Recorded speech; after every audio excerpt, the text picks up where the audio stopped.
spooky friends, welcome back or welcome to my channel. Today I am doing another mini reading vlog. Essentially it's the bank holiday weekend and I want to do this little mini reading challenge. I don't have any work plans, I don't have any commitments for today, and I'm just going to read. So I want to tell you my plans, which books I am currently reading and which books I want to read, and we'll see by the end of today what I'll be able to read. So the books. Currently I am halfway through I in the Shadows by Tori Bovalino. I've got to page 130 of this. This is just a really cute young adult story about a young girl who gets hunted by a little boy who died a year prior, and because she's living in his former house, she becomes hunted by him, and they're kind of like figuring out a way for him to survive. Not survive, like move on.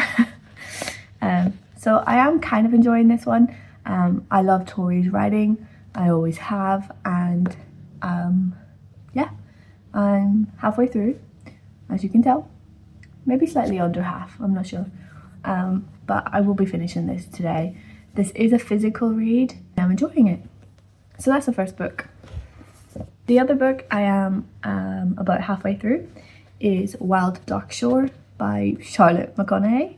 This is a story about a woman who gets washed up on the shores of this little island, and the family who live in like a lighthouse, who are stranded on this island, take her in and nurse her back to health. There's a bit of a mystery in this that we are learning and uncovering secrets. I am physically reading and listening along. So because of yesterday, I did just listen to the audio. I think I might be a little bit more than halfway through this book now. But I will check Audible to see how long I have left of this book. But I know for sure I will definitely finish this one today, as well as I in the Shadows. After meeting Catriona Ward for her event, I couldn't pick this book up straight away, but now it's a new month, I am prioritising getting to this one, and that's Nowhere Burning by Catriona Ward. I am so excited to get to this because she was telling me that she thinks this is the best book she's ever written. I'm on chapter 2, so I will probably try and read a few chapters just physically, and then see if I want to dabble into the audio. But the first chapter was very interesting, really setting up this story.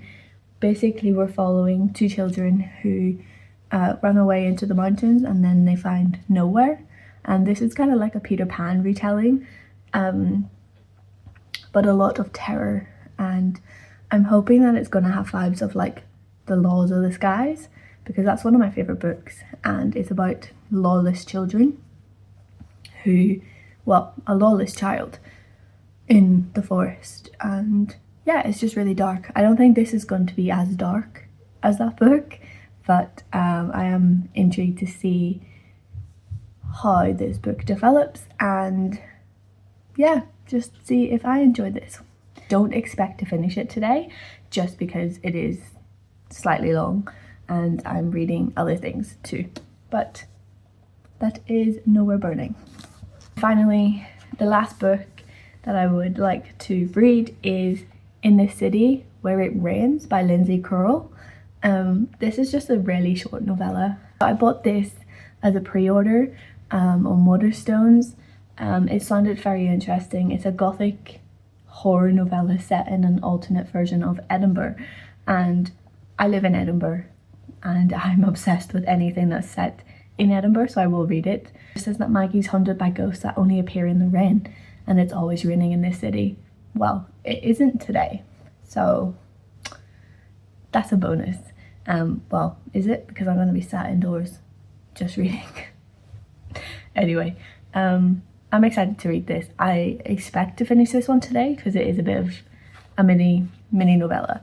I'm not sure if there is any audio for this one yet because it is a new release, but nevertheless it's 130 pages, so I could get through that. This is my stack of books, and let me know which one, if you've read these, if you've enjoyed them, and yeah, I'm excited to delve into this.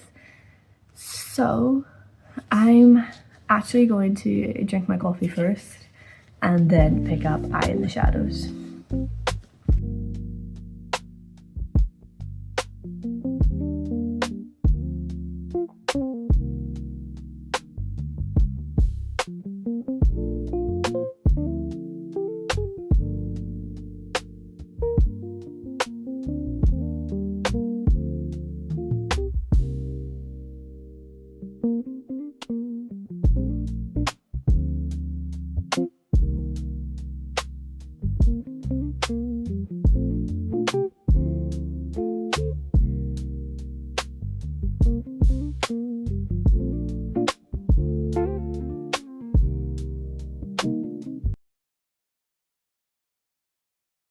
So I have spent the last few hours finishing Eye in the Shadows by Tori Bovalino.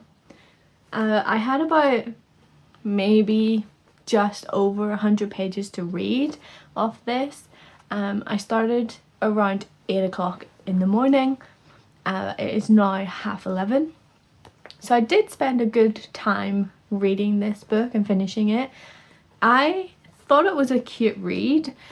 It is very much YA, so like the relationships and talking about schooling and being behind on tests and that sort of thing, and obviously like homecoming.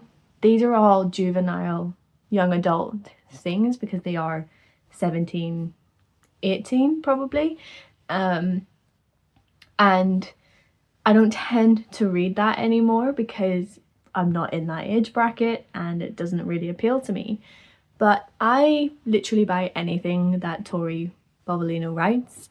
I just love her writing. I have read everything that she's written so far, except for that like edited book that she contributed to, like short stories. I don't tend to read short story collections anyway, but if she's written it, I'm probably likely to buy it. And I have basically read all of her novellas, novels, both fantasy, horror, young adult, whatever it is. I have read it. So this is no different.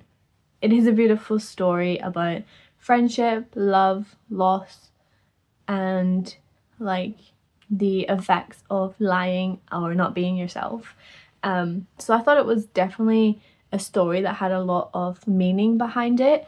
I can see why the like Beetlejuice touch was added into like the description for this book, like it's comped against, because obviously it is a ghost who is hunting this girl Drew, and it is Drew's like goal to help Liam, who is our ghost, move on in life, or in the afterlife I should say.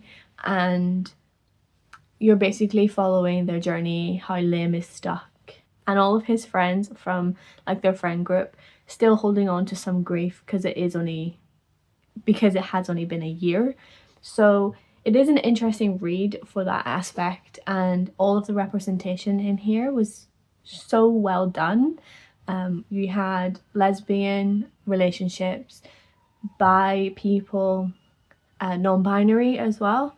So I think this is definitely going to be a good read for young adults to kind of see the representation in a story like this. It is beautiful and I really enjoyed reading it, and it is the first book I have now finished for this how much can I read in an entire day. As I say, it is 11:30 now, and I finished one book. My next book I am probably going to pick up in the next half an hour. I want to eat something before I delve into another physical read. So whilst I'm preparing my lunch, I might listen to the rest of Wild Duck Shore. I do have this on Audible, and I have about an hour left on the audio, so I listen at 2x speed, so I will probably have about maybe 35 minutes to listen. So if I'm cooking, cleaning up, I can probably get a little bit of the way through this story. I probably won't finish it because I don't tend to read while I eat. It's not something I've ever done. So I will listen while I'm cooking, cleaning up, and then watch a little bit on YouTube while I eat, and then I will pick up the audiobook again and finish Wild Dark Shore before picking up a physical read.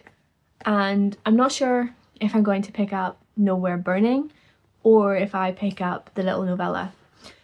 So we'll see how I feel after I finish Wild Dark Shore.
So friends, it is now just after 5:15 and I haven't checked in since just before lunch.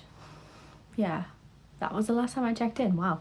Okay, so I did some cleaning. You would have seen some clips of me sorting out my toiletries drawer and putting everything I need to use up on the top, and anything that has a little longer like shelf life and that I haven't opened back into the drawer. So I've reorganized everything that I need to use whilst listening to the rest of Wild Dark Shore. I have finished that book now. Finished Wild Dark Shore like halfway through the sorting, and I kind of swapped onto Nowhere Burning because I do have that audio, and I read about 2 chapters of that in that space of time. Had some cuddles with Axel. He decided to come and take a little look at what I was doing, and I have put up some art prints onto Vinted and some other bits that I'm selling. So I did all of that whilst listening to 2 audiobooks, and then I decided that I was just going to chill and physically read for a couple of hours, and Axel needed to sleep, and he sleeps a lot better when neither one of us are doing anything. It's the perfect chance to just chill and read and let him have a nap on my lap, and then obviously move around, do whatever he wants as long as he napped. And that's what happened. I read In the City Where It Rains by Lyndsey Croal. So I finished this entire book in one sitting, all 129 pages. But before I get into that book, I need to tell you a little bit about Wild Dark Shore. So I finished this book on Audible, and I did like this book. I just don't love it as much as everybody else has. I thought this would be like an absolute 5-star, but I just didn't really connect very well. I couldn't really get into the beginning, and the middle was a bit of a slog for me to get through, but listening does help a lot with books like that. And overall, I did think this was an interesting read. It does have like that dystopian atmosphere while still kind of feeling contemporary. I do think that Charlotte McConaghy wrote this book so well. I love the touches about climate change and greed and survival, and also like loving family that's not yours. It is wholesome, and I did enjoy my time with it, but I have given it 3.75 stars because it just didn't hit how I was wanting it to hit, and everybody talking so highly about this book, I was expecting a lot more from it. So overall, slightly disappointed, but still an incredible read, and I would recommend people to pick this book up. And then I have now just finished In the City Where It Rains. Now, I already told you this is like 130 pages, 129 pages, and it was such an easy read. I read it in one sitting, so atmospheric, and it was actually quite funny because this book is set in a alternate Edinburgh, where the city never stops raining, and we're following Maggie, who can see ghosts in like the puddles and the shadows, and it's much clearer in the rain, and water makes the ghosts a lot stronger.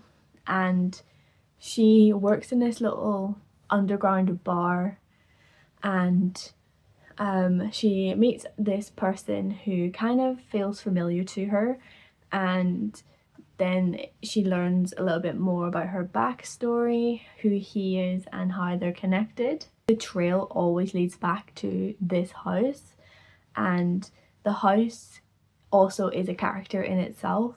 It has been written so well. You feel like the house has thought, and it's hungry, and it yearns for something.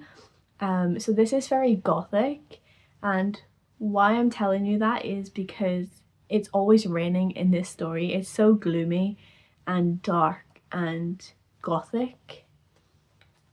I was reading it whilst it was raining, then sunshine, then rain, then sunshine, which is kind of normal for Edinburgh to have such differing seasons in one day. Now the sun is blaring in. I've had to pull the blind down, and so it was quite nice. I was ending this book when it was sunny, and I feel like the weather kind of matched the setting. I love the gothic setting, and houses that feel real always appeal to me. Like Lyndsey's writing was just impeccable because I was hooked. I did not put this book down. I just had to keep reading, and I spent like an hour and 45 minutes reading this book. It was so fast paced, and I really loved everything about it. I feel like when I was finishing this story, I was sitting there on like the last 2 pages, and I thought, wow, I've gone through this book so fast, and everything's like playing back in my head. I can see the scenes as individual parts all pushed together, and I thought that this would make a really good movie, like a really dark alternate Edinburgh where there's ghosts roaming and only a certain amount of people can see them, and it is always raining. And then you follow Maggie as she's starting to learn more about who she is, her past, and what's this house, and this house is breathing, living. This was just so cool, and I really loved reading it. So we are just 3 hours shy of doing this for a full 12 hours, and I finished 3 books. I had about 130 pages left of Eye in the Shadows to read. I did have an hour on my audiobook for this, which I finished in about 40 minutes. And I read 129 pages of this book, plus 3 chapters of Nowhere Burning. And I'm probably going to continue reading Nowhere Burning for the rest of this little challenge and hopefully get to maybe page 200. That seems like a pipe dream at this point. I'm starting to flag a little bit now that I have finished 3 books. I love how these have been different modes though. If I had to read physically the entire time, I think I would struggle to do this. But physically reading Eye in the Shadows, finishing the audiobook for Wild to Dark Shore, and then sitting for one session and reading this entire thing has been really good. So I'm thinking I might go back to audio for Nowhere Burning and see where I get to.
So before the sun completely sets on us, I'm going to round out this video. So it's just gone after 8 and I did start this challenge at 8 AM this morning, so I thought that would be a good time to just round out this video, end this challenge. So the last couple of hours I haven't really filmed much.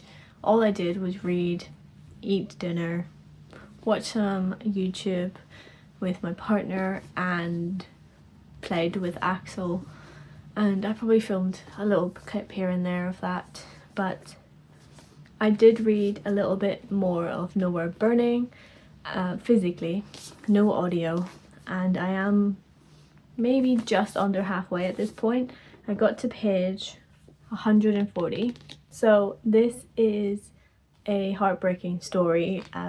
It is following siblings who go to nowhere, and it is like a lawless land of children, and there's so many heartbreaking things that happen, lots of trauma, and there is a part in this book where they talk about skinning rabbits, which really upset me.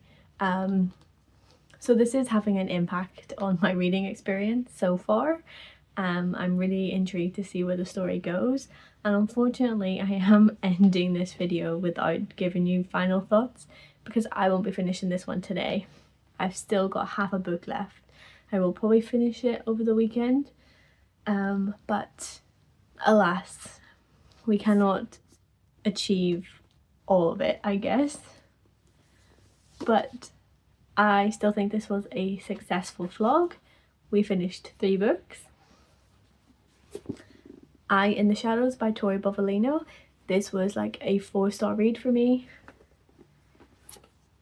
Wild to Dark Shore by Charlotte McConaghy, 3.75, still a really enjoyable read. And In the City Where It Rains by Lyndsey Croal. Really enjoyed this book. I loved it so much. I give it 4 stars. Super short, read it in one sitting. So I don't think I did too bad in this reading challenge.